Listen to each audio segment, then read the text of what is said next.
Hello and welcome back to the Natural Wellness Tips Podcast. This is your host, Dr. Jennifer Shaw. I am super excited, as always, to be back with you. I'm going to introduce you to my amazing guest, Bella Jones, in just a moment. But before I do that, I want to say thank you to the returning listeners. It means the world to me that you carve out some of your day to tune in to what I have to share.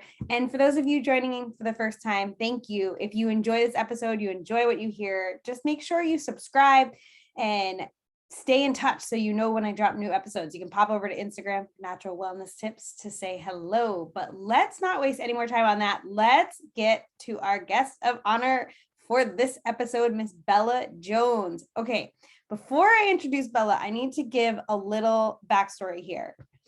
We spend a lot of time on this podcast talking about our physical health, our emotional health, our spiritual health. But financial health is pivotal in all of those. If we don't have financial health, we have stress, which causes impacts our emotional health, our physical health. I know from personal experience that it can wreak havoc on your relationships, on everything in life. So when I met Bella, I was so fascinated by the work that she did. I was like, please come on my podcast. I know it's a little different of a topic, but please come on. And she was so excited. So let me tell you about Bella. Bella is a financial strategy coach and is extremely passionate about helping women take control of their finances so they can build generational wealth. In 2020, she helped 250 women learn how to budget, build an emergency fund, invest and improve their credit scores through her online courses, mastermind programs, ebooks, and one-on-one coaching. She graduated from Adelphi University with a bachelor's degree in finance and a master's of business administration. She's a highly organized finance professional with a 16 years of experience and currently works as a financial manager in her 9-to-5. She specializes in financial planning and analysis, revenue forecasting, and drives business growth for corporations through her expert and analytical skills. And she's going to show you how to take those expert skills and put them into your finances. So welcome, Bella.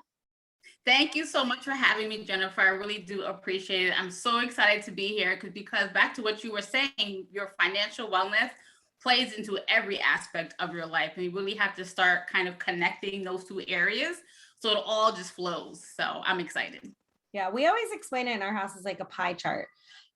If one part of the pie is unhealthy or missing or taking up too much space, it impacts how much you can put into the other pieces of pie, right? And that is why this is so imperative that we talk about this and to hear from a woman who is empowering women.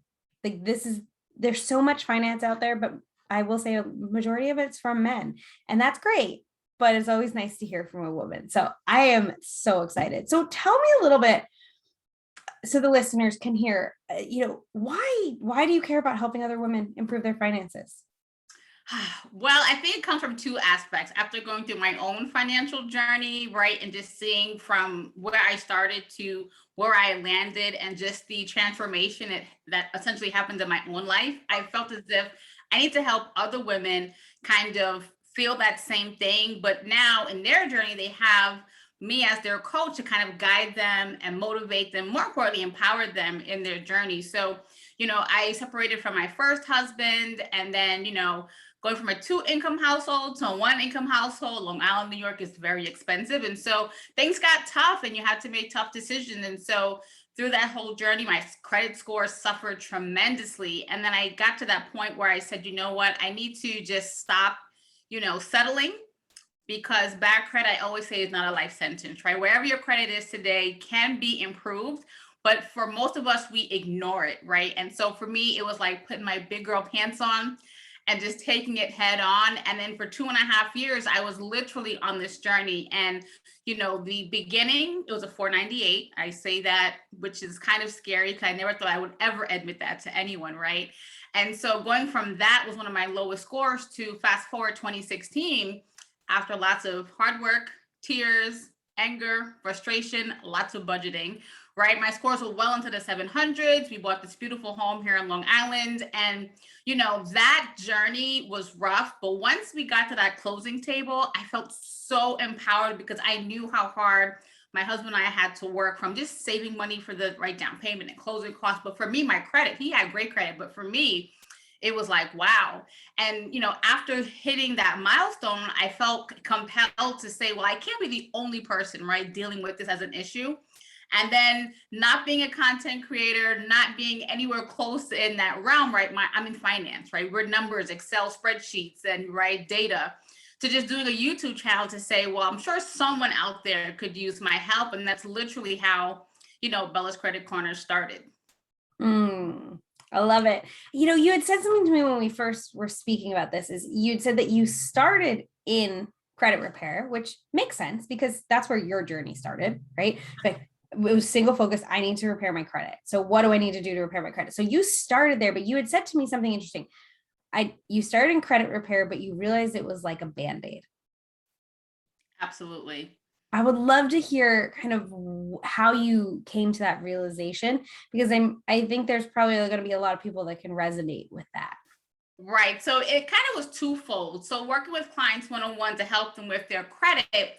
So a lot of back and forth and kind of micromanaging. And then I started to realize that's such a small piece of it, because if I help you with your credit, to your point, it's a Band-Aid, because if we don't tackle those innate habits, right, that kind of got us there, and the mindset, you really are going to find yourself potentially back in that same place, because you don't really have that fundamental foundation to start doing things differently. And then more importantly, going into the pandemic, I think that changed, right, everyone's life essentially. But for me and my business, I realized that, the news just had so much information that really showed that a lot of us don't have, right, our financial house in order. And so both of those issues combined let me realize that I need to focus on more than just credit, but overall financial literacy, right? So we talk about the 4 pillars of financial success, which is budgeting, right? How you manage your finances. That's the roadmap to help you achieve your goals, right? Savings. The average American does not have $1,000 to cover, right, an emergency,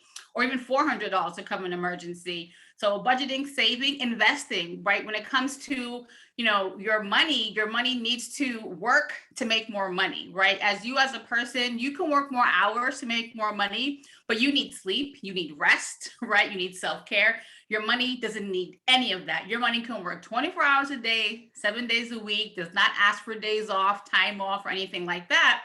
But you need to put money into investments to have your money grow. And then we also talk about credit because, right, most of us don't have lots of money sitting around. So you need to finance, right, a house, a car, have a credit card to cover emergencies. And so with those 4 pillars, if one or more of those pillars are not strong, it really becomes hard to reach those financial goals, whatever those goals might be, right? A lot of us who want to be homeowners, but that's not everyone's goal. Or you could already be a homeowner and you have other things you're trying to accomplish. And so I expanded my conversation, to your point, from credit to overall financial literacy, to really make an impact to more people in my community, not just those that are struggling with credit. Yeah, I love that. I think it's so imperative, because it's not like I just started the episode by saying, like, your health is more, it's your emotional health, your spiritual health, your physical health, your financial health, your relational health, like all of those. Like we talk about those 5 in our house a lot, and those are the most important things.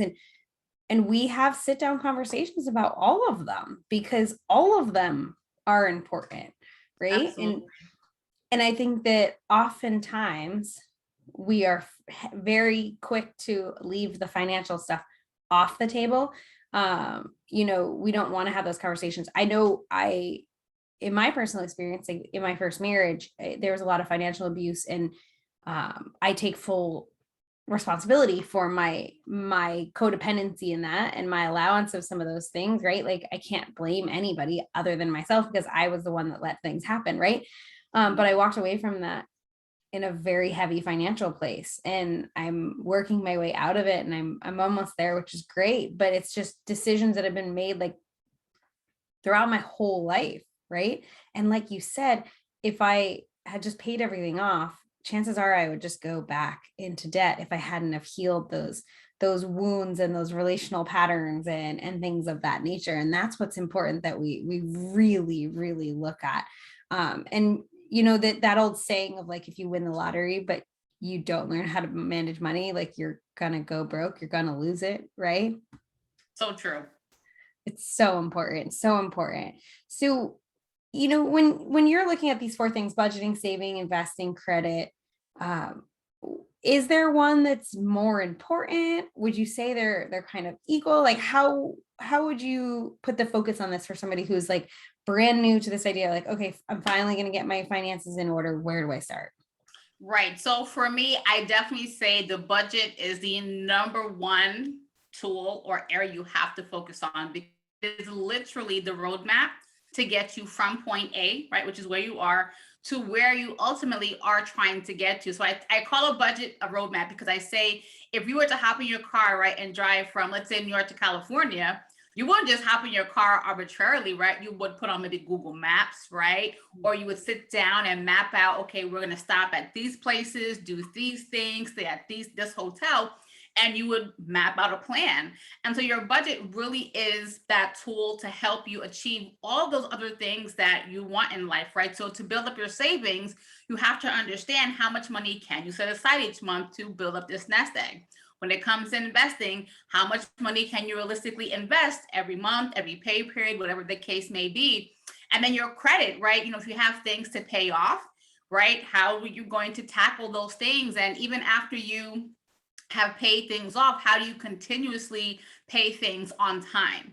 Because, right, in history definitely impacts a big chunk, 35% of how your FICO score is calculated. So you need your budget to kind of keep you right aligned and on track. So for anyone listening, regardless of where you are, your budget is the first place you really need to start to kind of figure out where you are, right? Take inventory because I think that's the hard part, right? The acknowledgement, the self-awareness, it's kind of tough, but it is what it is, right? And then once you kind of have that established, then you figure out, well, where am I going to go from here? Yeah. Oh, such good advice. So if someone's sitting here and they're like, okay, I hear you. I need to create a budget. Where do people start?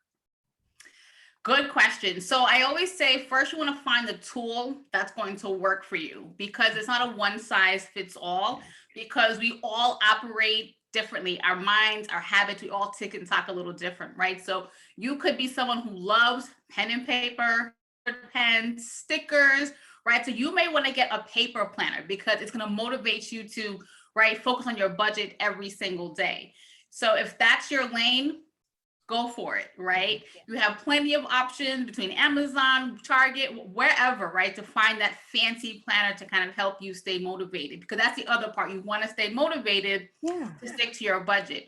Or you could be more of a techie person. So maybe like myself, I'm a finance person. If you are a finance person or you just like Google Sheets and Excel because you want to build fancy charts and graphs, then that's the tool you want to use. And now we're in this time where you can have access to your Google right sheet or Excel document in your phone. Back in the day, quote unquote, right? You didn't really have that, but you do have that now. Or if you really live on your phone is your lifeline, right?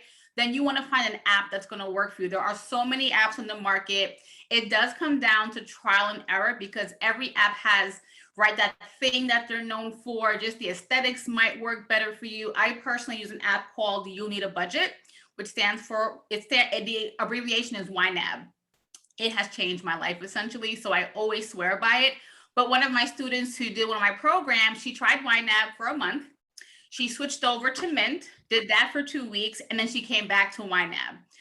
Perfectly fine, right? It really does come down to trial and error. And I think that for a lot of us, when it comes to budgeting, we think about it all wrong because we think of budgets as being restrictive, they're boring, they're not fun. And if that is how you feel when you hear that word, I want you to just think about it differently because your budget really is meant to be, I say, your best friend. It's supposed to help guide you in this journey, and it's not meant to make your life hard per se. Your budget is meant to be dynamic. And I think that's the one part a lot of us don't think about because your life and your spending changes every single month for the most part, right? And because your life, right, your wants and needs change, your budget is meant to change as well. And when you give yourself that flexibility, it makes budgeting so much easier to stick to. Yeah. Oh, so many good nuggets there. I love the reminder that flexibility is key. And I always say this too, people are like, oh, routines don't work for me.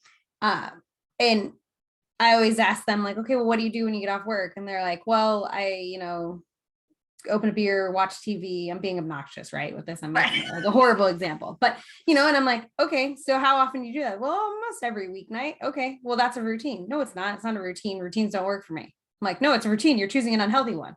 You're choosing a bad one.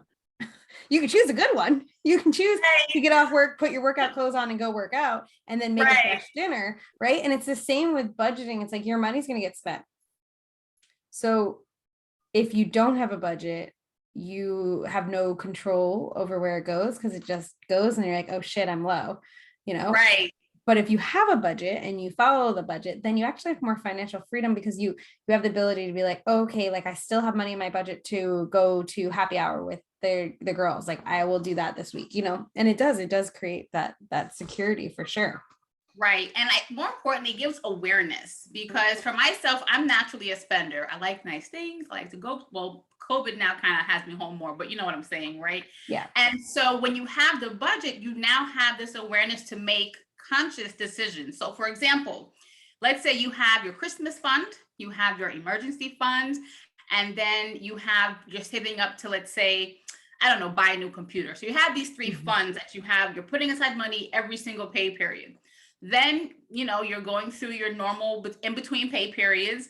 And now you need to go to Target. You get to Target and your budget said spend $100, but in your cart, you have $200 worth of stuff because Target definitely gets to the best of us, right?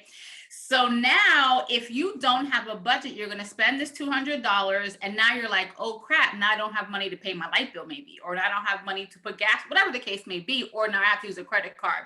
Where if you have this budget, this tool, now you can make a conscious decision. You can say, well, if I'm going to spend this extra $100 at Target, it has to pull from somewhere else. Mm-hmm. So do I want to pull money from my computer fund and I know I need this new computer? Am I going to pull it from my holiday fund that I know I'm saving up to buy my spouse this nice gift? Am I going to pull it right from paying my light bill? And that's the point where you make that decision or you don't, right? You say, I am okay pulling money out of my computer fund because I need this stuff from Target. Or you'll say, you know what? It's not that important. Let me put some things back because I really do want to keep all of my other funds intact. And so either option is not wrong, but it's you now being more proactive in your decision making to now keep your overall financial house in order. I love it. So good. Thank you. Okay. When we look at credit, what would you say is the number one most important thing people can do to improve their credit score?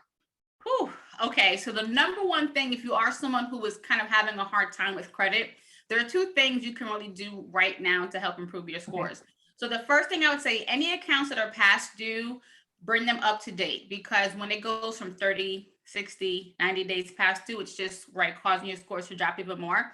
So I know it's uncomfortable, but you want to make that an awkward phone call and see what arrangement you can make, whether it's deferring some payments, lowering monthly payments, doing a payment arrangement. Just do something to kind of stop the hemorrhaging. Yeah. Because those late payments really do take a toll on your scores, and just letting it fester is just really making it worse. So that's the first thing I would say. No avoidance, no blinders. Right.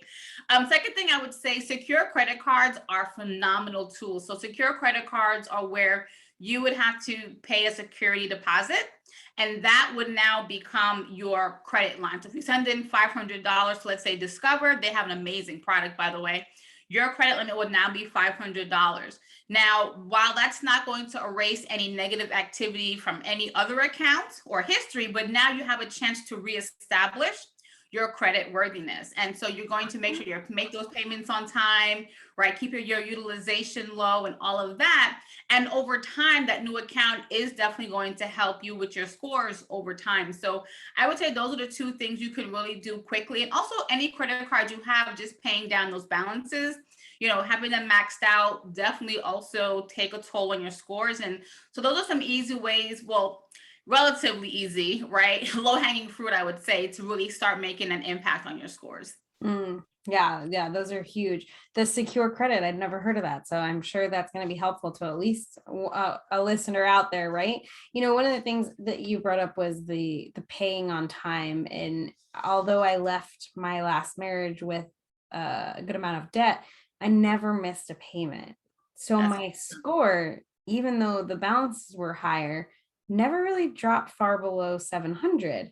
And nice. and that was like something that I was like, okay, this is important. Like I have to make sure that but then there's this thing where it's like, okay, you're like, when am I going to get out of this rat race of like just paying the minimums and things? And Right. it evolves, it happens. You just have to be consistent and you have to believe in why you're doing it. But I do think there's so much to be said about just stopping the bleeding, as far as like stop putting more on them and make sure you're paying them, right? They have to get paid every month. My aunt, who I just she passed away just recently, and I love her dearly, but thank you, one of the greatest things that she said to me, and I wish I learned this when I was younger, she's like, my dad told me that, my grandfather had told her that basically paying interest on a credit card was throwing money away, and she never a day in her life paid interest on a credit card.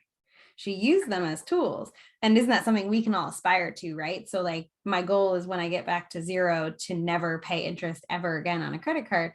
And almost like in honor of my aunt, that lesson learned. So it's like, it's something to think about, I agree. And I would say when it comes to credit cards, right, to your point, you said a very important key there, right? They can be instrumental tools to really elevate so many aspects of your life. And so that's one thing I focused on my YouTube channel, because once my credit was like amazing, I was able to get so many like amazing travel rewards credit cards. And it like opened a whole new world for me that I didn't even realize existed or was accessible, because I wasn't traveling for business per se. Even for personal standpoint, you can go to airport lounges, you get these right elite status, and it just really makes a huge difference. And I would say it elevates right how you travel. So to the point now, I'm a travel snob, just admit that briefly, right? And and by using them as a tool, it's just taking the money you're going to spend anyway and earn these points and rewards and cash back. And, it really can make a big difference. And plus, credit cards give you extra protection that your cash and debit card don't give, right? So extended warranty, purchase protection, right? You can get free towing on your vehicle, travel insurance that you're not going to get for free, or you have to pay an extra fee for these things. And so I think we have this negative connotation when it comes to credit cards because credit card debt is an issue, right? We do live in a very much credit-based society here in the United States. And because of all these things, people tend to shut down mentally when they hear the word credit card. But like your aunt, once you realize how powerful these tools are, it's like mind-blowing. So kudos to her. That's amazing. I know, right? But I plan to teach my kids the same thing, right? Because yes. I wish I had learned it and I didn't. So, wow, I always learn so much when I listen to your videos on Instagram, YouTube, when we get to chat, when I hear you in Clubhouse, like you always have so much value. And I want to scream your message from the rooftop, because it is possible for everyone and it is important for everyone. It does affect your financial stability, affects every element of your life. And so many, I think the statistic is like more than half of divorces are caused by financial disputes, right? And it's like, I'm surprised. Yeah, it's like we have to have these conversations, and it has to be something you can be super open and vulnerable about. Thankfully, that's something I have with my partner. And it's like, right. It wasn't easy to get there, right? Like because my family didn't talk about money. So thank you for talking about this. Thank you for sharing this with my audience. I truly appreciate it.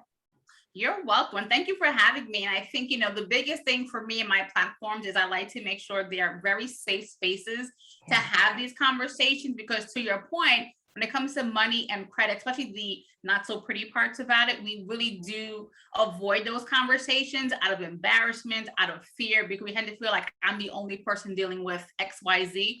And I promise you, you're more likely not. And so just really making these conversations less taboo makes it easier to talk about them. And more important, it's how we learn from each other, right? You can hear someone share a story and say, oh, wow, I'm not the only one. So you feel a little better to say, okay, I'm not a lone person going through this journey. Or it could be, oh, she did this, let me not do that because I see what it did to her in her journey. And so just having these spaces is so important because I feel as women, we tend to want to just do things alone. We have this power woman, superwoman, right? You can handle it. Right. I don't need anything. And working in a silo is not conducive to anyone's health, right? Whether it's mental, physical, financial, or like just your success in life. And so I think just having community is just so important in any journey that you're on. Okay, so I have rapid fire questions for you, but before I do that, I just want to throw this out there because I know in January, you have this ability for women to step into a community and start the new year off on this imperative, like financial, like direction, right? So what's launching in January? Yes, I'm so excited. So January, I'll be launching my third cohort of my investing accelerator. So it's a 10-week program where we do a deep dive into investing, not to tell you what to invest in, but to make you aware so you can be a savvy and strategic investor. So we're talking about stocks and how to really do research when it comes to picking an investment. I find that many of us go off of brand and name recognition, or because your friend gave you a tip, you feel like, oh, like, because FOMO is real, right? And so I want us, while that's a place to start, I want us to take it one level deeper to understand how to analyze a company's financial statements, how to research their history, and just understand, listening to earnings calls and what to listen for, what to watch out for, who's shaking and moving to say, I want to put my money here. And so we're going to do a deep dive into stocks, index funds, mutual funds, cryptocurrency, commodities like gold, silver, etc.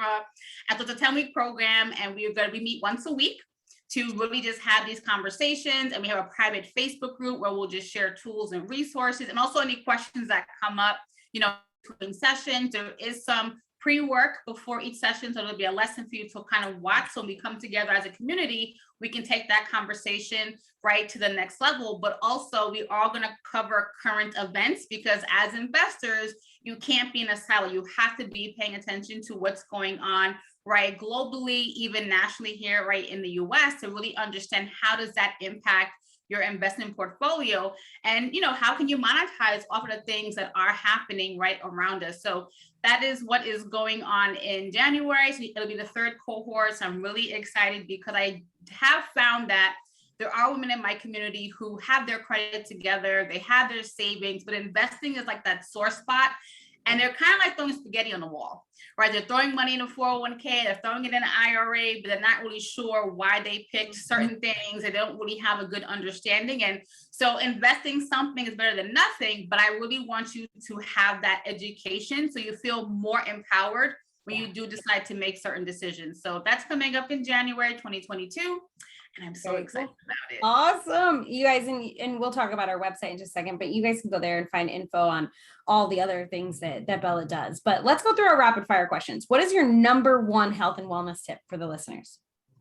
A health and wellness tip, I would say, when it comes to your budget your self-care into your budget, right? You need to make sure that self-care is a priority. Mm-hmm. So you have the permission to budget your self-care, whether it's monthly, weekly, daily, but you need to have that because it, as you said, it's going to impact so many aspects of your life, and we all deserve to have our self-care as a priority. Beautiful. What is one healthy habit that you struggle with? Getting enough sleep. So for myself, on average, maybe 5 hours of sleep. So I've been on this mission for the last, 6 months to get at least 6. I'm working on getting up to 7 because I know my body needs that rest. And so that has been a very big priority for me. So my husband and I have this pencils down at a certain time of the night to make sure we can get that at least 6 hours of sleep. And we're working on getting up to 7. Good for you. I'm like an 8 to 9 type girl. So I love my sleep, but I need it for my back too. It's imperative. Okay. So what are you most excited about in life right now? I'm just excited about what I have going on in my business. I'm really just reaching more women, and it's just really been amazing to see how I'm impacting these other women. So my main goal is to transition into entrepreneurship full time, and I have a line of sight there now. So I'm just extremely excited about this. So love it. I would think that's the number one thing. I can't wait to celebrate with you. It's right around the corner. So what is your favorite book? So favorite book right now is called We Should All Be Millionaires by Rachel Rogers. I have listened to this book 3 times in my Audible account, and I'm getting ready to listen to it for a 4th time. This book really makes it's so empowering when it comes to women, how we think about money, just asking for more money, right? So we had Equal Pay Day for Women on August 3rd. And the reason why that is a national holiday, because women have to work an extra 214 days to make the same amount of money that a man will make in just 1 year. So that's my favorite book. Definitely highly recommended for anyone that's, really on this journey. It'll be added to the list. I appreciate it. Okay, Bella, what's the best place for people to find you? Yeah. So my number one platform, of course, is going to be Instagram. That is really where you'll find me, posting content. I go live frequently. Of course, my website is bellascreditcorner.com. I'm also on Clubhouse. I have a club called Financial Freedom for Women of Color. And that room, I host rooms basically every single week. We talk about the 4 pillars, right, of financial success. And you can just find me. Also, my email is info@bellascreditcorner.com. And that's for the most part where you can find me. Beautiful. I love it. Well, this has been so much fun having you on here. I learned so many things. I feel like everybody listening is going to learn a ton as well. And it's just important that we have this conversation and we lift each other up. So thank you so much. I appreciate you taking the time. Thank you for having me. I really appreciate it. And this is the power of Clubhouse. So it's just been an amazing experience. So thank you again. And I love what you're doing as well, because health and wellness is so important. So Yep, we've got to take care of ourselves and each other. It is imperative for sure. Well, thank you all for tuning in. It is always a pleasure to see you guys here on the podcast, and we'll catch you next week. Namaste.